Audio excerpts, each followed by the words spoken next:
सबको जय मसीह की। आप सबका स्वागत है इस बाइबल अध्ययन कक्षा में। जैसे आपको मालूम है कि अभी हम गिनती पुस्तक का अध्ययन कर रहे हैं। पिछली कक्षा में हमने गिनती की पुस्तक की विशेषता के बारे में हमने कुछ बातों को सीखा था, और आज की कक्षा में हम गिनती की पुस्तक को विभाजित करेंगे अध्ययन करने की सरलता के लिए। और हम इसे कैसे विभाजित कर सकते हैं, सबसे पहले अगर हम अध्याय देखेंगे तो इस पुस्तक में 36 अध्याय हैं। कुल मिलाकर जो है 36 अध्याय हैं इस पुस्तक में। और ये पुस्तक जो है एक आंदोलन की तरह है जो लोगों के द्वारा शुरू हुआ। जैसे मैंने आप लोगों को कहा कि लोग इस पुस्तक में सीनै पर्वत से लेकर मोआब देश, जो बिल्कुल सीमा में है कनान देश के, वो वादा की हुई भूमि के यात्रा कर रहे हैं। और इस पुस्तक को हम इस यात्रा के क्रम में हम विभाजित कर सकते हैं, जो शुरू हुआ सीनै पर्वत से मोआब तक। और पिछली कक्षा में हमने सीखा कि एक पीढ़ी बीत गई और नई पीढ़ी आ गई थी। तो इस पुस्तक में हम 2 पीढ़ियों के बारे में हम पढ़ सकते हैं। जब हम इस पुस्तक का विभाजन करते हैं, हमें ये बात ध्यान में रहे कि वो यात्रा कर रहे थे एक जगह से दूसरी जगह तक, और इस यात्रा के बीच में 2 पीढ़ियां थी जो आई।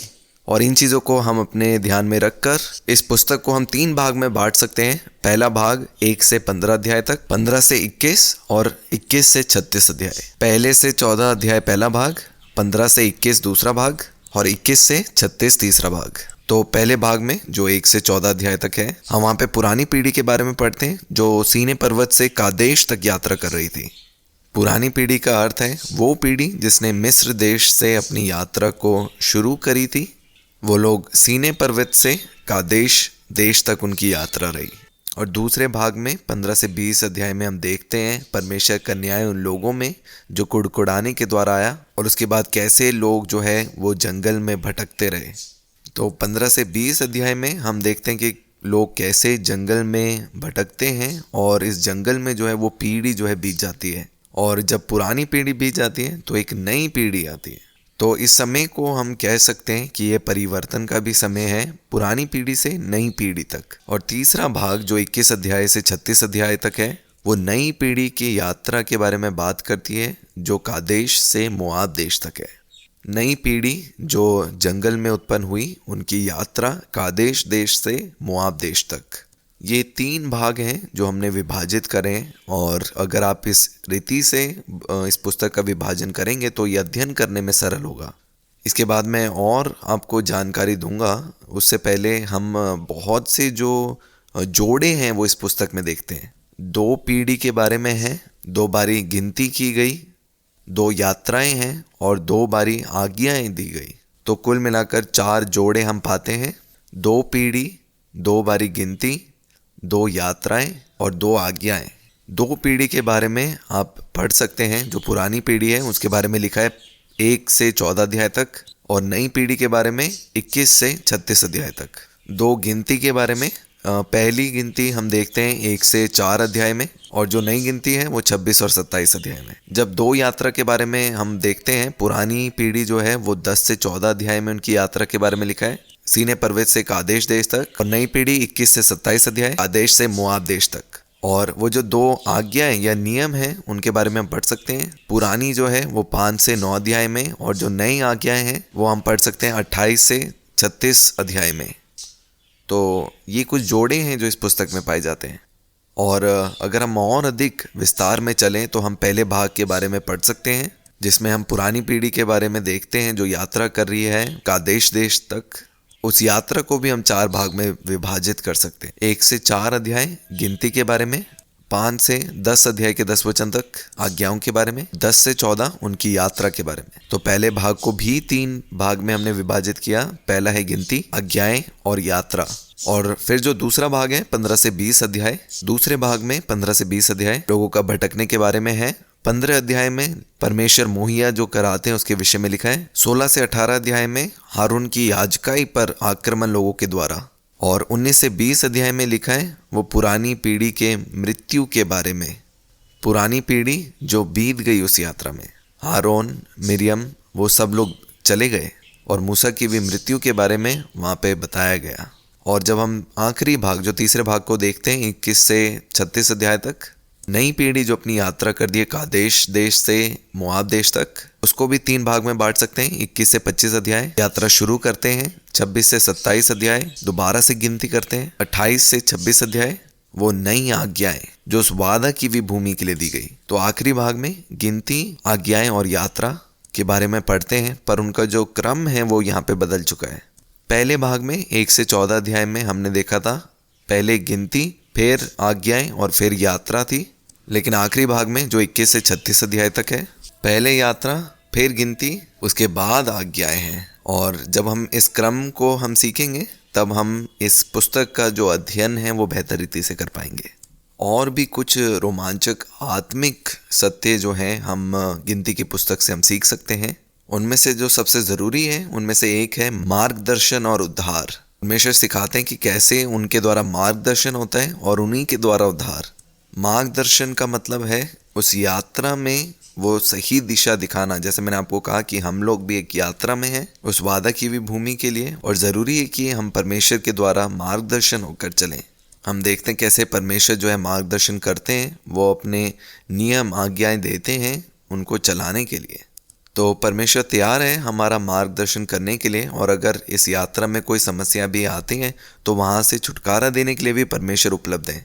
तो मार्गदर्शन और उद्धार, और अगर इसे और बेहतर रीति से समझना है, सबसे पहले मार्गदर्शन के बारे में बात करते हैं, उसके बाद हम उद्धार के बारे में सीखेंगे। और जब हम मार्गदर्शन के बारे में हम बात करते हैं तो 9 अध्याय 17 से 19 वचन बहुत महत्वपूर्ण है। तो हम देखते हैं कि उनको आज्ञा दी थी कि यात्रा जो है एक नई तरीके से शुरू करने के लिए। क्या आपको याद है 10 अध्याय जब परमेश्वर ने आज्ञाएं दी, जिसके बारे में हमने पिछली कक्षा में हमने सीखा था 10 अध्याय उसके 13 वचन में। तो वो नई प्रकार की जो यात्रा थी वो क्या थी कि परमेश्वर ने एक चिन्ह दिया, बादल को उठाकर चलने और उसे रोककर ठहरने का आदेश दिया। जब बादल ऊपर उठता तो उनको यात्रा शुरू करनी, और जब बादल रुकता था वो लोग भी रुकते थे।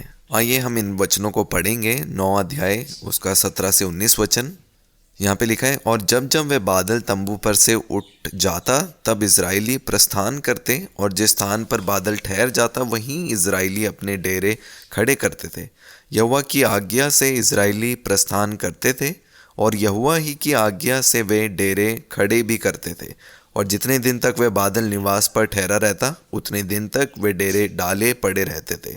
जब बादल बहुत दिन निवास पर छाया रहता तब भी इजराइली यहोवा की आज्ञा मानते और प्रस्थान नहीं करते। तो जब भी बादल जो है वो ऊपर उठता, इजराइली लोग तभी जो है अपनी यात्रा को शुरू करते, और जब वो बादल रुकता तो वो लोग भी वहाँ पे रुकते। तो कौन है जो उनका मार्गदर्शन कर रहा है और उनको चला रहे हैं? वो स्वयं परमेश्वर पिता हैं जो उनका मार्गदर्शन कर रहे हैं। ये बात सही है कि मूसा उनका नेतृत्व करने के लिए ठहराया गया था, लेकिन मूसा को भी नहीं मालूम था किस समय वो बादल उठेगा और कब ठहराया जाएगा। तो बादल के उठने पर और ठहरे रहने पर उनकी जो यात्रा है उसका मार्गदर्शन हुआ। ये है मार्गदर्शन। और ऐसे ही परमेश्वर भी जो है अपने लोगों का मार्गदर्शन करते हैं। वो बताते हैं वो समय जब हमें यात्रा शुरू करनी है, कब हमें रुकना है, कहाँ पे जाना है। और अगर हम अपने जीवन को परमेश्वर के मार्गदर्शन तरीके में हम लेके चलते हैं, वो उद्धार और छुटकारा भी वो नियुक्त करके रखा हुआ है, वो वादा है। और जब इसके बारे में हम पढ़ते हैं कि जब हम परमेश्वर के द्वारा दिखाए हुए मार्ग में चलते हैं तो छुटकारा होता है कैसे, इसे समझने के लिए हम पढ़ सकते हैं 10 अध्याय और उसका 9 वचन। यहाँ पे लिखा है, और जब तुम अपने देश में किसी सताने वाले बैरी से लड़ने को निकलो तब तुरैयों को सांस बांध कर फूंकना, तब तुम्हारा परमेश्वर यहोवा को तुम्हारा समरण आएगा और तुम अपने शत्रुओं में बचाए जाओगे। तो हम देखते हैं इजरायली लोगों को जो तुरी दी गई और उनको आज्ञा दी गई, जब भी वो तुरी फूंकते और जब उसमें से आवाज़ आती तो लिखा है यहोवा को समरण होता। और लिखा है कि परमेश्वर आप आकर जो उनके विरोधी हैं उनसे लड़कर उनको छुटकारा दिलाते, और उस छुटकारे के बाद फिर से वो उनका मार्गदर्शन करना शुरू करते हैं। तो जब हम परमेश्वर के द्वारा मार्गदर्शन में चलते हैं, परमेश्वर पिता हमारे शत्रुओं से हमें छुड़ाते हैं और वो हमारा मार्गदर्शन करते हैं अपनी इच्छा के अनुसार। और ये कुछ बातें हैं जो हमें सीखना ज़रूरी है कि हम आगे चलें मार्गदर्शन परमेश्वर से लेते हुए और उस छुटकारे में आते रहें, क्योंकि परमेश्वर पिता की इच्छा है कि वो हमें छुटकारा देना चाहते हैं। तो आइए अब हर एक भाग को हम सीखेंगे पहले से 14 अध्याय, 15 से 20 अध्याय और 21 अध्याय से 36 अध्याय तक। तो आइए हम शुरू करेंगे पहले अध्याय से 14 अध्याय तक। जो पहला भाग है, जिसे मैंने कहा कि उसको भी 3 भाग में विभाजित किया जा सकता है, गिनती, आज्ञा और यात्रा। तो पहले जो 4 अध्याय हैं वो गिनती के बारे में बात करते हैं, जो पहली गिनती करी। फिर हम देखते हैं कि परमेश्वर ने गोत्रों को संगठित किया और उनकी गिनती की। परमेश्वर ने लोगों को चुना, लेवी और याजक लोगों की जो जिम्मेदारी है उसे ठहराया। आपको मालूम है, हमारा जो परमेश्वर है वो एक रीति का परमेश्वर है। क्यों जो है उस गोत्रों का संगठन किया, क्यों गिनती की गई, इन सब बातों को देखकर हम ये समझते हैं कि जो हमारा परमेश्वर है वो एक रीति का परमेश्वर है। जैसे लिखा है, परमेश्वर अव्यवस्था का कर्ता नहीं है। अगर हम पहला कुरिन्थियों की पत्री उसका 14 अध्याय और 33 वचन पढ़े, 14 अध्याय का 40 वचन, वहां पे इस प्रकार लिखा है कि परमेश्वर जो है गड़बड़ी का नहीं परंतु शांति का परमेश्वर है। हम इसे वचन में से पढ़ सकते हैं, पहला कुरिन्थियों उसका 14 अध्याय और 33 वचन। यहाँ पे इसी प्रकार ही लिखा है, क्योंकि परमेश्वर गड़बड़ी का नहीं परंतु शांति का परमेश्वर है। वो रीति लेके आने वाले परमेश्वर है। क्योंकि परमेश्वर जो है रीति और शांति के परमेश्वर है, इसीलिए उन बातों का संगठन किया और गिनती की और उन लोगों का सही रीति से मार्गदर्शन किया। और पहला कुरिन्थियों 14:40 में लिखा है, पर सारी बातें शालीनता और व्यवसायित रूप में की जाए।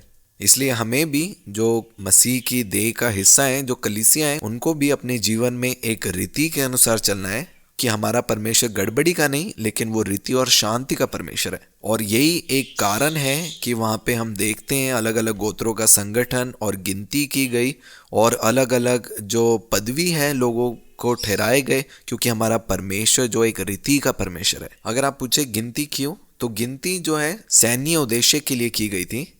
इसको बेहतर रीति से हम समझ सकते हैं गिनती की पुस्तक 1 अध्याय और 3 वचन में। यहाँ पे लिखा है, जितने इजरायली 20 वर्ष या उससे अधिक आयु के हों और जो युद्ध करने के योग्य हों, उन सबों को उनके दलों के अनुसार तू और हारून गिन ले। तो जो गिनती की गई वो सैन्य उद्देश्य से की गई और परमेश्वर पिता ये आशा करते हैं कि उनके जो संतान हैं वो दुष्ट के कामों को नाश करें। इसलिए हमें भी अपने स्थान में बने रहना है। और लोगों की गिनती भी वहां पे की गई और उनको जगह स्थापित की गई मिलाप के तंबू के आसपास। और पहली बार जब उनकी गिनती की गई, उसका जो अंक है वो गिनती की पुस्तक 2 अध्याय 32 में दिया गया है। जो अध्याय 2 32 वचन गिनती देता है, वो जो पुरानी पीढ़ी थी, वो जो गिनती लिखी है यहाँ पे वो है 6,03,550 पुरुष। और ये है जो कुल जो गिनती किए हुए लोग हैं, उसका जो अंक है वो ये है जो पहली बार गिनती हुई थी। ये हम पाते हैं 2 अध्याय और 32 वचन में। और जब हम इस पहले भाग के दूसरे भाग में आते हैं जो है 5 से 10 अध्याय तक, यहाँ पे हम उन आज्ञाओं के बारे में जो परमेश्वर के द्वारा दी गई उसे पाते हैं। सबसे पहली जो आज्ञा दी गई वो यात्रा के बारे में थी कि कैसे जो है परमेश्वर की आराधना करनी है यात्रा के दौरान। और यात्रा के लिए जो जो आज्ञाएं दी थी, उन सारी आज्ञाओं को जो मानने के लिए उनको कहा गया। तो सीने पर्वत से कादेश देश तक जो आज्ञाएं दी गई, जिसे मानने के लिए कहा गया उन लोगों को, उसके बारे में हम 5 अध्याय और 10 अध्याय उसके 10 वचन तक हम पढ़ सकते हैं। और 10वें अध्याय में आते आते हम देखते हैं कि लोग कैसे कुड़कुड़ाए और यहाँ तक कि परमेश्वर के प्रति जो अविश्वास है और पाप को हमने देखा। और हम 13 और 14 अध्याय में फिर से यात्रा के बारे में पढ़ते हैं। और जैसे वो करीब पहुंच रहे थे जो वादा की हुई भूमि है कनान देश के पास, और हम देखते हैं कि जो गुप्तचर हैं प्रतिज्ञा की हुई भूमि के बारे में छानबीन करने के लिए उनको भेजा गया। और जांच के बाद जो गुप्तचरों ने अपनी विवरण जो है वो प्रस्तुत की, और वो जो विवरण या सूचना है वो सभा के सामने प्रस्तुत की गई। तो जितने भी लोग उस वादा की हुई भूमि के बारे में छानबीन करने के लिए गए, सिवाय यहोशू और कालेब के, अन्य सभी लोग जो है एक नकारात्मक सूचना या विवरण जो है उस जगह की लेके आए। उन्होंने कहा कि हमने उस वादा की हुई भूमि में दानव को देखा। उन्होंने कहा कि उन्होंने ऊंची दीवारों वाले शहरों को वहां पे देखा जो एक नकारात्मक रूप में उनके सामने उभर के आए। और अगर हम जो है गिनती की पुस्तक उसका 13 अध्याय और 28 वचन पढ़े, यहाँ पे लिखा है, परंतु उस देश के निवासी बलवान हैं और उसके नगर गढ़ वाले हैं और बहुत बड़े हैं, ये विवरण जो है उन लोगों के द्वारा दिया गया। और फिर कालेब ने वहां पे लोगों को शांत किया, कालेब और यहोशू ने लोगों को शांत किया और लोगों को उत्साहित करते हुए कहा 13 अध्याय 30 वचन में, हम अभी चढ़ के उस देश को अपना कर ले, क्योंकि निसंदेह हम में ऐसा करने की शक्ति है। तो यहोशू और कालेब जो हैं उनके अंदर विश्वास था। वो दोनों जो है उत्साहित करने वाला एक विवरण वादा की हुई भूमि की लेके आए और अन्य जो लोग हैं वो एक नकारात्मक सोच के साथ आए। लेकिन लोगों ने कालेब पे विश्वास नहीं किया और परमेश्वर पे भी विश्वास नहीं किया। लोग जो है उस बहुमत के साथ थे जो लोग एक नकारात्मक सोच को लेकर आए थे और उस विवरण को उन्होंने सही नहीं जाना जो यहोशू और कालेब के द्वारा ली गई थी। इसका मतलब उन्होंने परमेश्वर की दी गए विवरण पे विश्वास नहीं किया। और अगर हम 14 अध्याय 4 वचन को पढ़े, वहां पे इस प्रकार लिखा है, यहाँ पे लिखा है, आओ हम किसी को अपना प्रधान बना ले और मिस्र को लौट चलें। तो आप देख सकते हैं अभी जो है उनका जो नेता है वो कौन है? परमेश्वर स्वयं जो है उनका नेता, उनका प्रधान है जो इनका मार्गदर्शन कर रहे हैं। वो बादल है जो उठ रहा है, वो बादल है जो रुक रहा है, वो उनका मार्गदर्शन स्वयं कर रहे हैं। जहाँ पे समस्या है उनका छुटकारा वो कर रहे हैं। और अब वो कह रहे हैं कि आओ हम जो एक नया प्रधान अपने लिए बनाए, मूसा को नहीं, और आओ हम फिर से मिस्र देश वापस चले जाएं। तो वो उस पुरानी जगह को याद कर रहे हैं और वो चाह रहे हैं कि उस पुरानी दशा में वो वापस चले जाए। इसका मतलब है जो उन्होंने जो विश्वास है परमेश्वर के प्रति, उस विश्वास को खो दिया, उस भरोसे को खो दिया और उसके साथ साथ वो जो अवसर उनके पास था उसे भी खो दिया। और यही बहुत से विश्वासी लोगों के जीवन में होता है कि वो विश्वास को खोते हैं, उस भरोसे को खोते हैं और उस अवसर को खो देते हैं। इसलिए अपने विश्वास को कभी ना खोएं, अपने भरोसे को ना जाने दें और अवसर को बहुमूल्य जानें। और अगर इसका हम अध्ययन करने को जाएं तो हम इसमें 7 बारी उस कुड़कुड़ाने को देख सकते हैं जो उस जंगल में भटकने के समय में उन लोगों ने की। तो 7 बारी जो है लोग कुड़कुड़ाए, उन्होंने शिकायत की और रोए, जिसने परमेश्वर को जो है अप्रसन्न किया। परमेश्वर निराश हुए, इसके बावजूद भी कि परमेश्वर जो है वो सारी सहूलियत दे रहे थे, खाना, पानी, कपड़े, नेतृत्व करने वाले लोग, वो वादा की हुई भूमि, सब कुछ, लेकिन लोग फिर भी जो है शिकायत कर रहे थे। तो हम इस 7 कुड़कुड़ाने के बारे में हम सीख सकते हैं। 11 अध्याय और 1 से 3 वचन, उनका जो पहला कुड़कुड़ाना था वो उस मार्ग के प्रति था जिसमें वो यात्रा कर रहे थे। 4 से 10 वचन में देखते हैं हम उनका कुड़कुड़ाना खाने के विषय में, भोजन के विषय में। उनको मांस चाहिए था खाने के लिए, मछली चाहिए थे, मतलब वो लोग तृप्त नहीं थे, संतुष्ट नहीं थे भोजन को लेकर। और 13 अध्याय के 33 वचन में हम देख सकते हैं वो लोग कुड़कुड़ाए उन दानव को लेकर जो वादा की हुई भूमि में थे। और इसके 16 अध्याय और 2 और 3 वचन में हम देखते हैं जो नेतृत्व कर रहे हैं उन लोगों के द्वारा कुड़कुड़ाना। तभी वो लोग कहते हैं कि दूसरा प्रधान चुनते हैं और वापस चलते हैं मिस्र। और 16 अध्याय 41 में देखते हैं उनका कुड़कुड़ाना वो देवीय न्याय के विषय में, क्योंकि वो खुश नहीं हुए उन देवीय न्याय के विषय में जो उनके प्रति आए। और 20 अध्याय और उसके पहले वचन में हम देखते हैं उनका कुड़कुड़ाना उस जंगल के विषय में, उस जंगल की यात्रा से थक चुके थे। और 21 अध्याय 4 और 5 में लिखा है दोबारा से वो लोग भोजन के लिए कुड़कुड़ाए। तो 7 बारी कुड़कुड़ाए, यात्रा के मार्ग के लिए, भोजन के विषय में, दानव के लिए, नेतृत्व करने वाले लोग, देवीय न्याय के विषय में, जंगल के बारे में, और दूसरी बार भोजन के लिए जो परमेश्वर के द्वारा मुहैया किया गया। इसलिए हम देखते हैं उनके जीवन में जो है पीड़ाएं भी आई, वो न्याय उनके ऊपर आया उस अविश्वास के द्वारा, उनके कुड़कुड़ाने के द्वारा, उनकी जो शिकायत के द्वारा, रोने के द्वारा। उनकी जो जंगल की यात्रा जो है वो 40 साल में बदल गई। क्या आपको मालूम है कितने दिन लगे उनको यात्रा करने के लिए मिस्र देश से उस वादा की हुई भूमि तक? उनको हकीकत में केवल 11 दिन चाहिए थे बस वहां तक पहुंचने के लिए। क्योंकि अगर हम इसका अध्ययन करें तो हम देखेंगे कि केवल 11 दिन थे जो उनको चाहिए थे मिस्र देश से उस वादा की हुई भूमि तक पहुंचने के लिए। तो इन 11 दिन तक पहुंचने के अलावा उनका जो न्याय इस रीति से परमेश्वर के द्वारा हुआ कि वो 40 साल जो है उस जंगल में जो है वो लोग भटकते हुए यात्रा करते रहे। और जितने लोगों ने विश्वास नहीं किया परमेश्वर में, वो सब लोगों की जो मृत्यु हो गई उस जंगल के अंदर ही। तो उन लोगों को जो है यात्रा करते रहने पड़ी और कहीं पे वो लोग नहीं पहुंचे। यात्रा तो करते रहे लेकिन कभी भी अपने लक्ष्य पर नहीं पहुंच पाए, ऐसा जो उनका विश्वास था।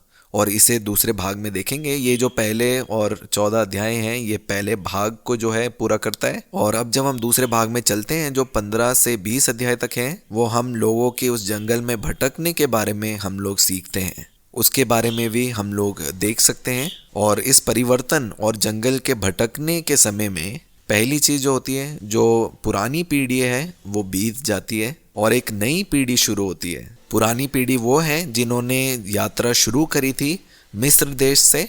सब लोग जो हैं वो मर गए और जो लोग इस यात्रा के समय में जिनका जन्म हुआ वो एक नई पीढ़ी होकर उभरे। जो पुरानी पीढ़ी थी वो बीत गई और एक नई पीढ़ी की शुरुआत हुई। और पुरानी पीढ़ी में से केवल 2 जन थे जो बचे रहे, केवल 2 लोग हैं वो जो आगे आए जिन्होंने इस यात्रा को पूरा किया, और आप उनके जो नाम है वो जानते हैं, वो हैं यहोशू और कालेब। यहाँ पे हम कुछ महत्वपूर्ण बातों के बारे में देख सकते हैं। मिरियम की मृत्यु के बारे में, हारून की मृत्यु के बारे में, और उन लोगों की मृत्यु के बारे में जिनके नाम नहीं दिए गए।